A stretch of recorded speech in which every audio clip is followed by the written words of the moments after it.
Becky Lynch is an all-timer. Doesn't matter what she does from here on out for my money, the man has already had one hell of a career. Given she has just appeared on NXT and sent those routings through the roof too, well, let's go through her past with these 10 fascinating backstage facts. That was definitely an intro. Let's go. Number 10, the other options for her wrestling name. A name in wrestling is really important. Do you remember when we called Chad Gable Shorty G? That sucked. When Steve Austin was going to shift across to Stone Cold, he was also offered Chili McFreeze, and that guy was never going to main event WrestleMania. So yeah, you got to make sure you get it right. Lynch was well aware of this and spoke about it in an interview with Sports Illustrated, and how at first she went the Irish route. Makes sense. This saw her take her real surname of Quinn and see if there was anything with that, and the Irish mythological figure, Cuckoo Lane, that ended with Quinn Coulaine. Obviously. WWE officials didn't buy it, so soon there was Madeline Daly, which Becky said no to because it reminded her of the television show. The other option was Robin Daly, which she quite liked, but Becky Lynch won out because it was essentially her first name and Rebecca mixed right in. Can't get mad at it. Number 9, she worked as a flight attendant. When you are an aspiring sports entertainer, you still need money, and that means you need a job. For Becky Lynch, she thought, why go stack shelves at a grocery store when I can just take to the skies? Why not indeed? Lynch talked about this on WWE's YouTube channel, including how before all of that, she washed cards at just 8 years old. She then did some bartending, worked in a sandwich shop and at a pizza place when a roll of Aer Lingus came up and she took the plunge. Actually tied in, all things considered, it gave Becky some future needed info about travel and how to tour. There was a connection too because Becky's mum was also a flight attendant, so in many ways, this was the family business. Wasn't enough to hold Lynch back though. Predetermined fighting was what she truly wanted to do. Number 8, WWE wanted her to go bald, and there's nothing wrong with that. In fact, we as a society should be far kinder to women that shave their heads. What's fine for a man is fine for anyone. Let people live their lives. Right from the mouth of Freddie Prinze Jr., though, in his Great Wrestling with Freddie podcast, he claimed during one meeting when nobody had any ideas for Becky, someone just yelled out, "What if she shaves her head and has a breakdown?"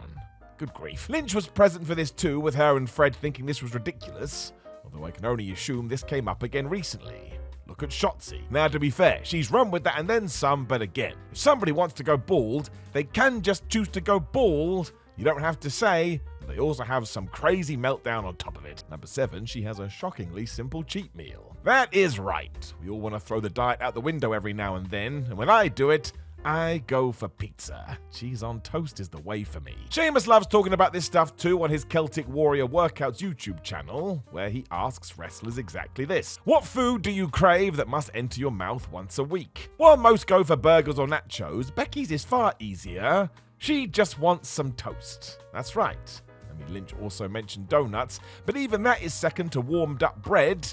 This made me so happy. It is the best answer ever. I'm not sure she said what she has on top of said toast, so I would like to know. That's mostly because I'm a weird guy. Number 6, she was a stunt performer on the TV show Vikings. Wrestlers in Hollywood is nothing new, especially today. The Rock, John Cena, and Batista have totally rewritten that story, and now it's commonplace right down to some talent appearing as stunt people. In 2013, Becky Lynch did this as she was indeed a double on an episode entitled A King's Ransom from season 1 of Vikings. You can easily see her in one of the battle scenes too. She's growling, looking all mad. She's ready to fight. Becky kind of opened the door for the future too, as Edge got a recurring role in season 5 and 6, and do not forget, Lynch didn't get into the WWE until 2014, so she got this role before she got that gig, smashing it. Her most prominent performance since that has to be Cyndi Lauper on Dwayne Johnson's show Young Rock, and she was good in that too. So when it's time to hang up the boots, I think we know what Becky may go and do. Number 5, she was nearly fired, even before she debuted in NXT.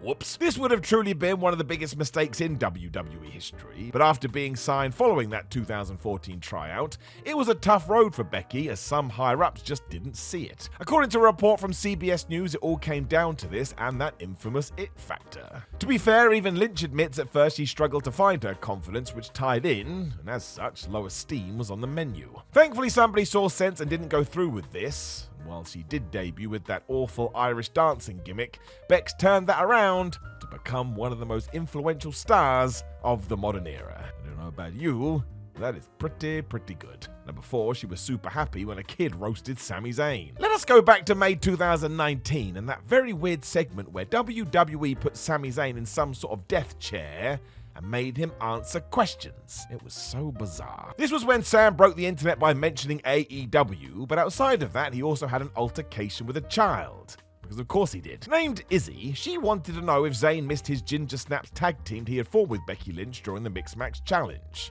As we have got here, WWE, could you please bring back the Mixed Match Challenge? When Sami asked if she meant Becky, Izzy responded with a very timely, well, duh, which must have hit a note with Lynch, because she went to work. As discussed on the On The Moment show with Brian Koppelman, Becky revealed that she had hunted down Izzy after the show and gifted her with a t-shirt for speaking her mind. She was also pleased that she didn't take any crap from a certain WWE superstar. Number 3, she retired in 2006. Yep. Think of that. Now don't forget this was 8 years before she got signed with WWE, so she really has been through it all. As ever, it was due to injuries. The best way I think wrestlers have ever described it is that most work hurt, but you can't work injured. And sadly, Lynch found this out the hard way. Because while wrestling in Germany in 2006, Lynch suffered a massive blow to the head that just wrecked her health. This was one of those serious concussions long before the wider world was talking about them, and when it started to affect her vision, she was done. Just 19 years old, Becky hung up her boots. Lynch chatted about this with ESPN and described it as basically like death, because that's how much she wanted it. Thankfully, she was able to come out the other side and went back to chasing the dream. I don't know about you, but I think she did alright. Number 2, she was once Paige's manager. Or Saraya, take your pick. We are, of course, talking about Brittany Knight, whose family comes right out of the UK, especially Norwich. They've got that plot of land locked up. In 2011, the then Rebecca Knox had returned to the promotion Shimmer as a manager when she took charge of the future Paige and her mum, Saraya. Yep, that's her real name. This is going to get so damn confusing. The trio only appeared a few times, but there's plenty of video you can see, and they just seem to be having the best of fun. It was also a look to the future because after they made it to WWE, they were joined together again and became the Submission Society. That name got changed fast. Google is your friend.